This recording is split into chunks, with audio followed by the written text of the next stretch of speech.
I'm not going to lie for you again, her mother said. I was standing outside the hallway bathroom, holding a mug of tea I made for my wife.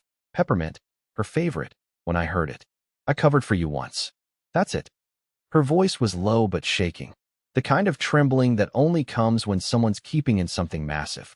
I didn't move, didn't breathe. I was close enough that the door vibrated slightly with their voices. My wife didn't say anything at first, just silence, like she was caught, like her throat locked up. Then she whispered back, I didn't know it would be this.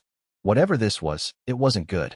Not when they had just returned from a 5-day trip they said was all about wellness and nature. Not when her mother, who once defended her for backing out of our wedding rehearsal, was now drawing a line in the sand. I should have barged in. I should have said something. But I froze, like a kid who just overheard his parents talking about a divorce. They didn't know I was there. And when the door creaked, I took 2 slow steps back and walked toward the kitchen like I'd heard nothing. I placed the mug on the counter and pretended to scroll my phone while my pulse thudded in my ears. A minute later, they came out. Both of them quiet. Too quiet. Her mom avoided my eyes. My wife forced a smile that didn't reach her eyes. She touched the tea but didn't drink it. We need to go to the doctor tomorrow, she said flatly. The doctor? I asked, trying to sound casual. Why? Are you okay? Just routine, she said, too quickly. Mom's coming too. That didn't make sense. Nothing about this made sense. They had just returned from what was supposed to be a peaceful, relaxing trip. So why did her mom look like she hadn't slept in days? Why did my wife flinch when I brushed her shoulder? Why did they suddenly need a joint doctor visit? The next day, I drove. They barely spoke the whole ride. Her mom sat in the back, muttering something under her breath. I caught one word. Consequence. That was the word. At the clinic, I offered to wait in the car. But her mom insisted I come in, insisted, like she wanted me to hear something. She was gripping her purse like a life raft. My father-in-law, who I hadn't seen in 2 months, showed up 10 minutes later. His face went pale when he saw them. Then the doctor came out, clipboard in hand. She looked calm, the kind of calm that comes after delivering something heavy. She glanced at my wife, then at her mom. I need to speak to you both privately again. But he deserves to know the truth, too. She nodded toward me. And that's when everything started to unravel. Right there, in a cold room with posters about seasonal allergies, my entire life began to collapse, one quiet word at a time. The room felt too bright, too white, like every fluorescent light above me was tuned specifically to expose whatever I was about to hear. I remember the way my wife's hand trembled slightly when she took the clipboard. She didn't look at me. Her mother sat rigid beside her, face pale, lips pressed into a hard, nervous line. The doctor kept glancing between them like she was waiting for someone else to speak first. No one did. So I did. Can someone just tell me what's going on? Callista still wouldn't look at me. The doctor hesitated, then said quietly, Your wife came to me with some concerns related to an incident during her recent trip. Based on the tests, we found something that has to be discussed openly. She paused, then lowered her voice even more. There's a risk of exposure to a certain infection, something sexually transmitted. I laughed, not because it was funny, but because my brain short-circuited. My first thought, stupidly, was that it had to be a mistake. I looked at Callista, waiting for her to scoff or roll her eyes or say, What the hell is she talking about? But she didn't. She just sat there, still, silent. Her mom looked devastated. She whispered, I told you we should have gone to the police. But you said it was your fault. That's when my heart stopped. My wife finally looked at me. Her eyes were glassy, but dry. She wasn't crying. Not yet. It was one night, she said. And just like that, the bottom dropped out. One night. My voice cracked as I asked, One night what? She said nothing. The silence was louder than anything. Her mom started crying then. Not loud sobs, just that awful, breathless kind of crying. She reached for Callista's hand and whispered, I begged you to tell him before it got to this. I stood up, not even knowing where I was going. I just couldn't sit in that chair anymore. I paced to the corner of the room, stared at some stupid poster about flu shots, and then turned around and stared at her. One night, you went to a spa, Callista. What kind of spa was this? She bit her lip, like that was supposed to be an answer. The doctor cleared her throat awkwardly and said, I think I should give you some privacy. But I didn't want privacy. I wanted answers. Right now? Callista finally stood up, slowly. We didn't go to the spa, she said. My brain couldn't process it. What? We didn't go to Colorado, she admitted. We went to New Mexico. That made no sense. None of it did. I'd seen her GPS, or at least I thought I had. But now, in hindsight, I realized she'd only sent me screenshots. I never tracked her live. I believed everything she sent me. They had lied. Dolores wiped her eyes and whispered. She met someone. Someone she used to know. Someone she thought was different now. She wanted closure. Closure? I laughed again. That hollow, pathetic kind of laugh you only hear in breakups and funerals. You met up with an ex and came back with an infection? Are you serious right now? Callista didn't say no. She didn't say anything. And somehow, that silence told me more than I was ready to know. We didn't drive home right away. None of us seemed capable of movement, like the clinic had turned into some kind of gravity well that kept us stuck there. My father-in-law stared at the floor tiles as if the answers might be hidden between the cracks. Callista sat back down, elbows on her knees, rubbing her temples like she was the victim of all this. And her mother looked like someone who had been holding her breath for days and was finally running out of air. I need to say something, Dolores murmured, her voice thin and brittle. Callista snapped her head up. Mom, don't. That was the first real emotion I'd heard from her. Panic. Not regret. Not shame. Panic. Dolores ignored her. She turned toward me, eyes red, hands shaking. This wasn't supposed to happen the way it did. I didn't even want her to go through with it. With what? I asked. My voice sounded small, even to me. Dolores swallowed hard. The trip wasn't about healing or closure. It was about proving something to herself. I felt this strange pressure in my chest, like my body already knew what was coming and was trying to brace me for the impact. She's been unhappy for a long time, Dolores continued. Longer than you realize. She felt invisible.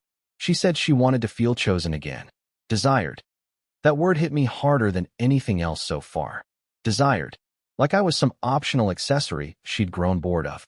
So she cheated, I said flatly. Callista flinched. Still didn't deny it. Dolores nodded slowly. She reconnected with someone she knew years ago. Before you. He reached out months ago. Just messages at first. Compliments. Memories. He told her she deserved more. I couldn't stop myself from laughing again. It came out bitter, cracked. Amazing. I balance our accounts, fix the house, show up every day, and some guy with a phone tells her she deserves more. Her mother looked down. I told her it was dangerous. I told her fantasy never stays fantasy. But she said she needed to know. And when we were already traveling, she asked me to come with her so she wouldn't feel guilty. That's when it clicked. The reason her mother was there. Not as a chaperone. As a witness. Or worse, as a shield. You knew. I whispered. You knew she was going to see him. Dolores nodded, tears spilling now. I thought if I stayed close, nothing bad would happen. I thought I could stop it if it went too far. I turned to Callista, my hands shaking. So where was she when you were with him? Callista finally spoke. Her voice was hoarse, like she'd rehearsed this sentence 100 times and hated it every time. In the hotel room. Waiting. Because I told her I'd only be gone an hour. An hour. I pressed my palms against my eyes, suddenly dizzy. You planned it.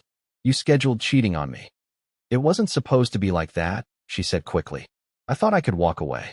I thought I could feel something, and then come home and fix us. Fix us. Her mother sobbed quietly beside her. But when she came back, she wasn't the same. She was scared. She told me something went wrong. My heart pounded. What went wrong?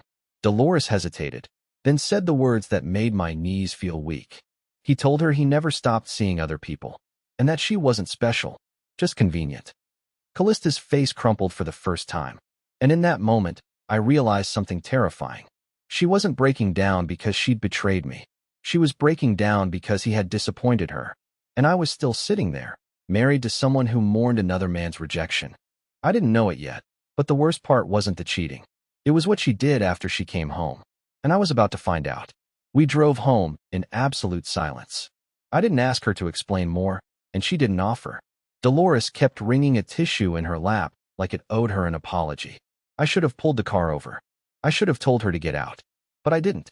I drove, like some spineless chauffeur, to the ruins of my own life. When we got home, she didn't go straight to the bedroom like she usually did. She went to the laundry room, quietly, like she didn't want to draw attention to it. I heard the door click shut behind her.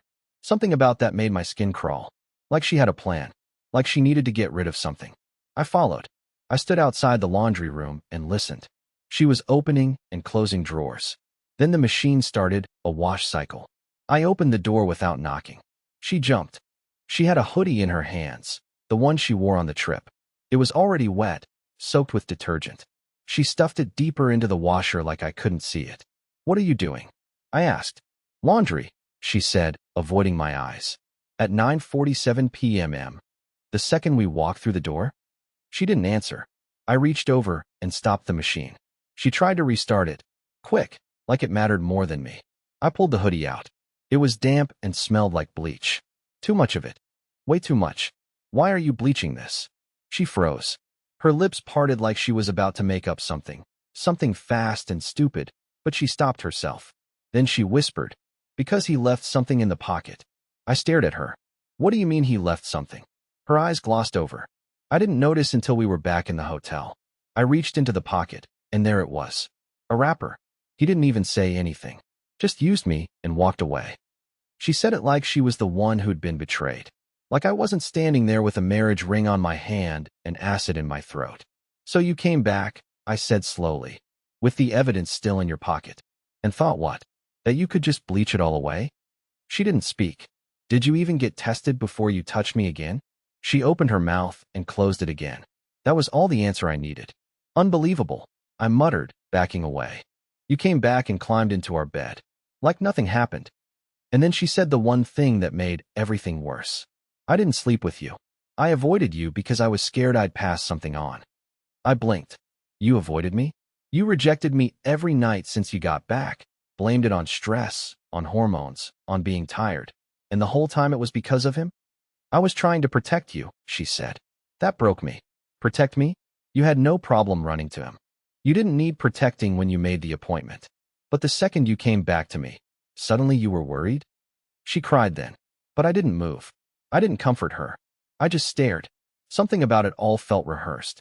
Like she'd already told this story to someone else and knew exactly when to look heartbroken. And then I remembered something. Something small. Stupid. But it burned its way through my brain like fire. The night after she came back, I'd opened our drawer looking for charger cords. I saw her travel journal sitting on top. Open. It was closed now. But what if it hadn't been before? I walked straight into the bedroom. She followed, pleading, "Please, don't." I opened the drawer. The journal was gone. She'd hidden it. I turned to her. "Where is it?" "I burned it," she whispered. "At the lodge. I didn't want to bring it back." That told me everything I needed to know. The trip wasn't a mistake. It was a chapter she didn't want me reading. But I wasn't about to let her hide the rest.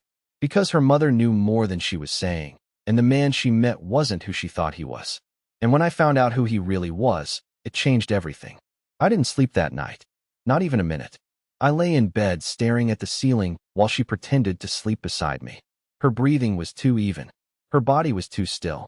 Every so often, she'd shift a little, probably checking if I was awake, and then freeze again. Like she was afraid I might say something, or worse, ask her something she hadn't rehearsed a lie for. At 3:18 a.m., I got out of bed. Quietly. I didn't even turn on the lights. I just slipped into the hallway and opened the door to the guest room. Dolores wasn't asleep either. She was sitting up, reading a Bible. The irony didn't escape me. She looked at me and whispered, "I knew you'd come." I didn't say anything. I just shut the door behind me and sat down on the edge of the armchair across from her. We sat there in the dim silence for a long time before I finally said it. "You lied to me, too." Dolores didn't flinch. "Yes, I did." "You helped her cheat on me." "No," she said firmly.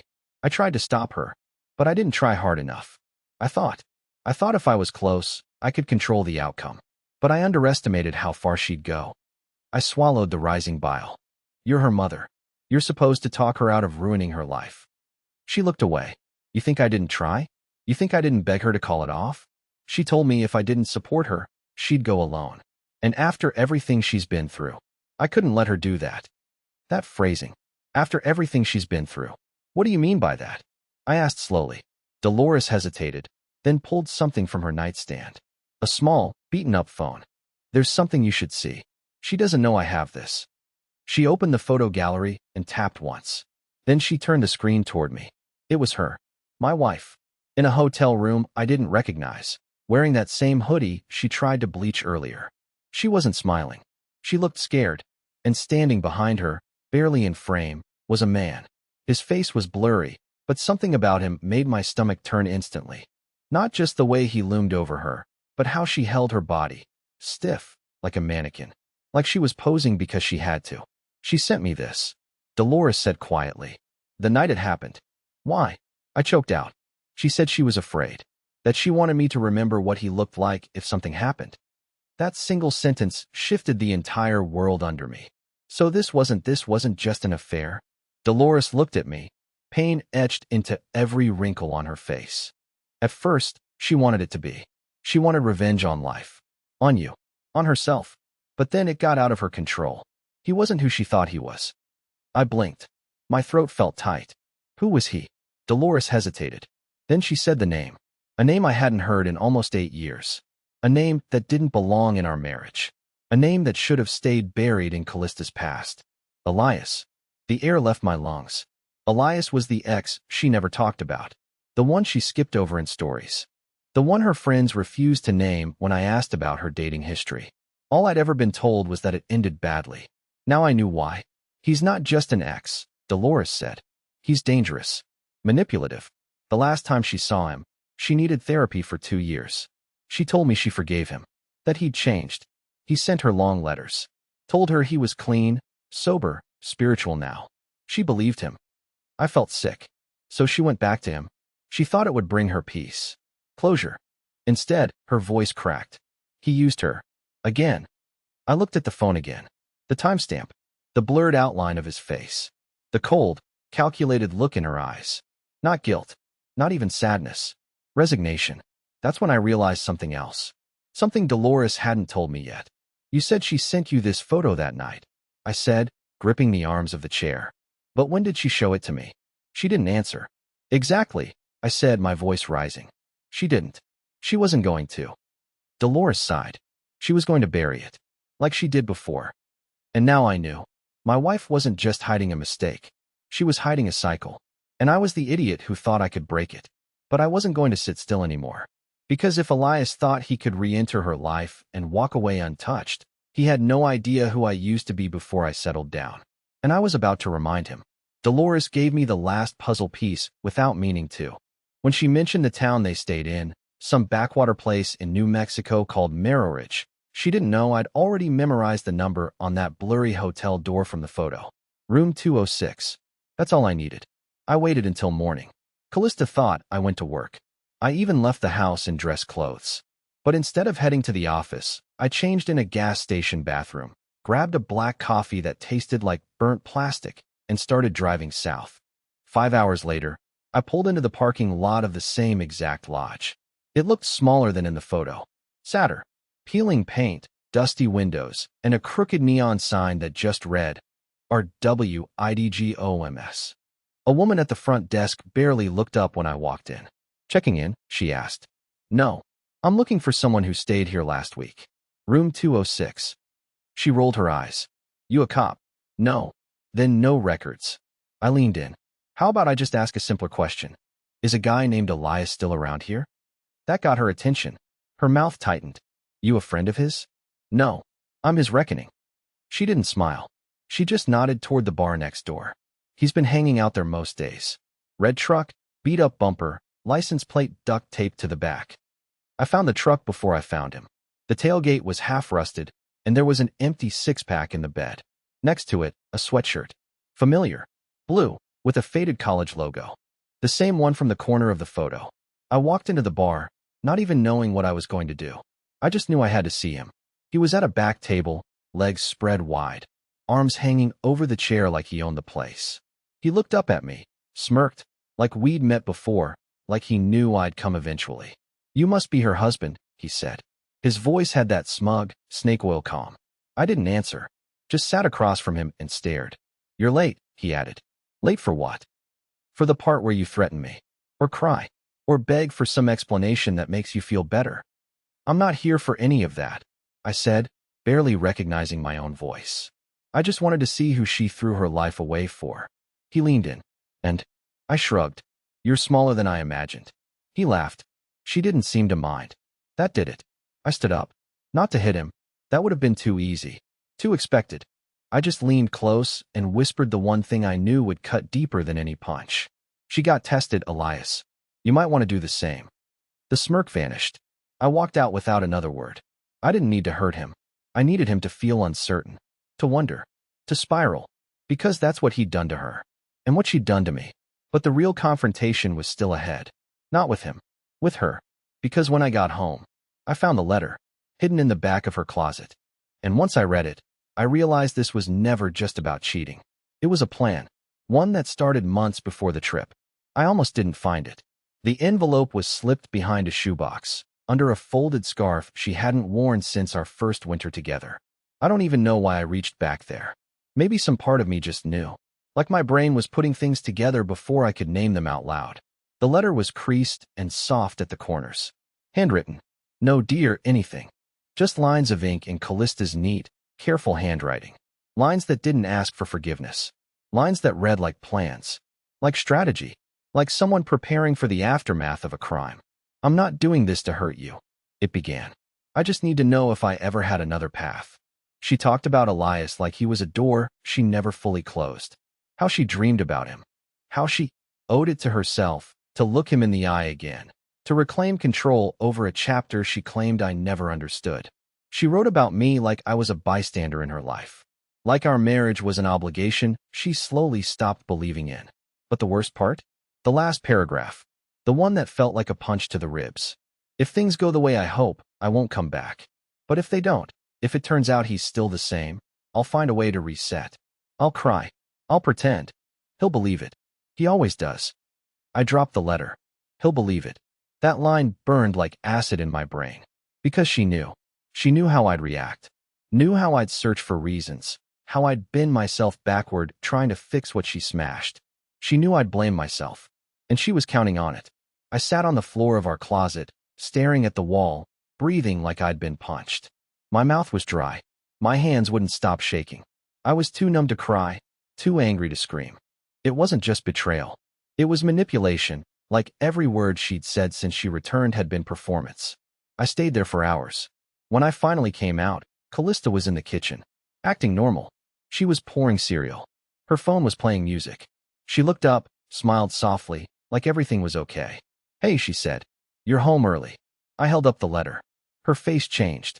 Slowly, like a mask slipping off. You went through my stuff? I didn't say anything. I wrote that before the trip, she added quickly. It's not fair to judge me on that. I was confused. You weren't confused, I said. You were prepared. You were hedging your bets. She stepped forward. But I didn't stay. I came back to you. Doesn't that count for something? That was it. That was the final insult. You didn't come back to me, I said quietly. You crawled home because your fantasy imploded. And you wanted a soft place to land. I'm not your backup plan. Her eyes filled with tears. I made a mistake. No, I said, stepping away. You made a series of calculated choices. And now, you're just upset they didn't end the way you scripted. I left the letter on the counter. I walked past her. I picked up the keys, took one long breath, and opened the door. Where are you going? She called after me. To make sure you're not the only one who gets closure, I said. Because there was one more person who needed to see what she'd done. And I wasn't leaving quietly. I didn't go back to the bar. I didn't need to. Elias wasn't the one holding me hostage anymore. The real prison had been my own hope. The pathetic, stubborn belief that somehow we could come back from this. That if I just said the right things, or waited long enough, she'd wake up one day and realize I was enough. That this marriage could be salvaged. But the letter killed that fantasy. The plan she'd written out in ink, it didn't leave room for love. Only calculation. Only exit strategies. I wasn't her husband in that letter. I was a fallback. A soft landing. A shield from guilt. And I deserved more than that. So I drove. Not far. Just to a park I used to visit before I met her. There was a bench overlooking the lake, and I sat there for a long time, letting the sun hit my face, feeling the weight in my chest finally start to shift. That's where I made the call. I didn't yell. I didn't accuse. I just said the words I'd been avoiding for years. We're done. She cried, begged, promised therapy, promised honesty. But it was too late. Because for once, I wasn't reacting to her decisions. I was making my own. 2 weeks later, she moved out. I didn't stop her. I didn't even say goodbye. I just let her go. Quietly. Like a chapter closing. The house felt emptier than I expected, but also lighter. I found things I'd forgotten. My guitar, buried in a closet. My sketch pad, half filled with old drawings. I started cooking again. Real food. For myself. Not for performance. Not for approval. And then, one afternoon at the grocery store, I bumped into someone I hadn't seen in years. Naomi. An old friend from college. She smiled like she meant it, asked how I'd been, and actually listened when I told her the truth. We talked in the parking lot for almost an hour. Not about pain, or betrayal, or damage, just about life. Real life. We started meeting up. First for coffee, then long walks, then dinners that didn't feel like obligations. And slowly, I felt something return. Not love, not yet, but peace. And maybe, the beginnings of trust. I don't hate Callista. I'm not bitter. I just see things clearly now. Sometimes people don't cheat because they stop loving you. Sometimes, they cheat because they never truly loved themselves, and you were just collateral damage in their search for identity. I don't need to fix her. I just need to keep choosing myself. And for the first time in years, I finally did.